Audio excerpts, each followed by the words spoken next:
हरे कृष्णा। सफला एकादशी संपूर्ण व्रत कथा।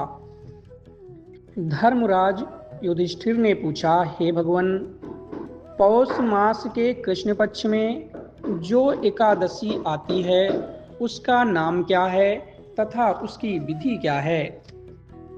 भगवान श्री कृष्ण बोले, हे कुंती नंदन, सफला एकादशी व्रत को सभी 24 एकादशियों में श्रेष्ठ माना जाता है, जिसका उपवास रखने से हर तरह के पापों से मुक्ति मिलती है। सफला एकादशी व्रत के महत्व और कथा के बारे में मैं तुम्हें बताता हूँ। जिस प्रकार पक्षियों में गरुड़, नागों में शेषनाग, ग्रहों में सूर्य और देवताओं में भगवान विष्णु श्रेष्ठ हैं, उसी तरह सभी व्रतों में एकादशी को सबसे श्रेष्ठ माना जाता है। खासकर सफला एकादशी को महापुण्यदायी माना गया है। हर वर्ष पौष माह के कृष्ण पक्ष की एकादशी तिथि को सफला एकादशी का व्रत रखा जाता है। धार्मिक मान्यता के अनुसार इस एकादशी पर पूजा पाठ और व्रत रखने से जगत के पालनहार भगवान विष्णु को शीघ्र ही प्रसन्न किया जा सकता है।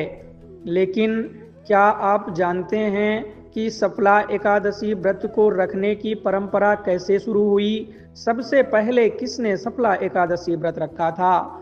यदि नहीं तो चलिए कृपालु श्री हरि की महिमा की कथा के बारे में जानते हैं, जिससे सफला एकादशी पर पढ़ना व सुनना अत्यंत शुभ होता है। पौराणिक कथा के अनुसार प्राचीन समय में चंपावती नामक नगरी में राजा महिष्मान का राज था। राजा महिष्मान के 4 पुत्रों में से सबसे बड़ा बेटा लुम्पक अत्यंत दुष्ट एवं महापापी था।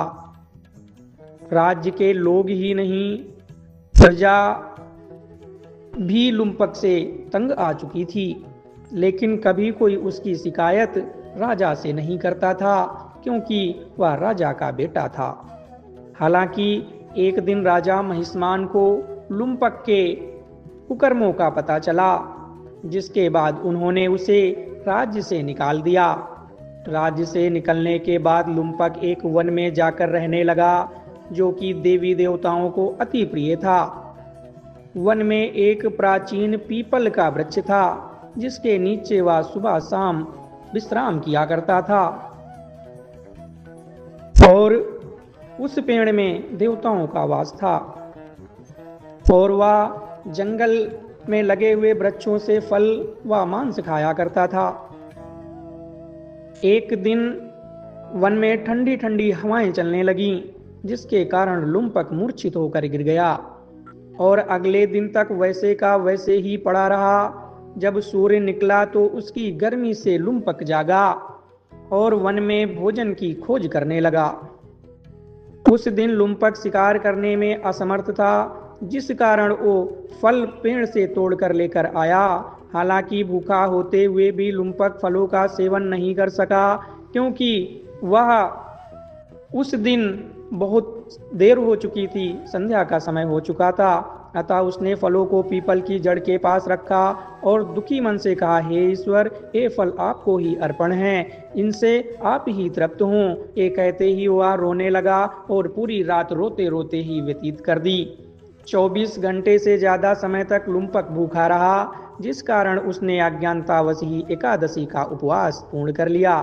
दरअसल जिस दिन लुम्पक के साथ एक घटना हुई, उस दिन एकादशी थी। लुम्पक के इस उपवास और रात्रि जागरण से भगवान श्री हरि अत्यंत प्रसन्न हुए और उसे सभी पापों से मुक्त कर दिया। प्रातः काल में लुम्पक के सामने एक दिव्य रथ आकर रुक गया, जिसके बाद आसमान से आकाशवाणी हुई, हे युवराज, भगवान नारायण के प्रभाव से तेरे सभी पाप नष्ट हो गए हैं। अब तू अपने पिता के पास जाकर राज्य को प्राप्त कर।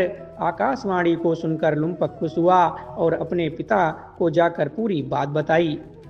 पुत्र की सारी बात सुन राजा महिष्मान खुश हुए और उन्होंने अपना राज्य लुम्पक को सौंप दिया। इसी के बाद से वह सफला एकादशी में सफल होने के बाद संपूर्ण राज्य का राज भोगा उसने और व्रत की महिमा को जाना।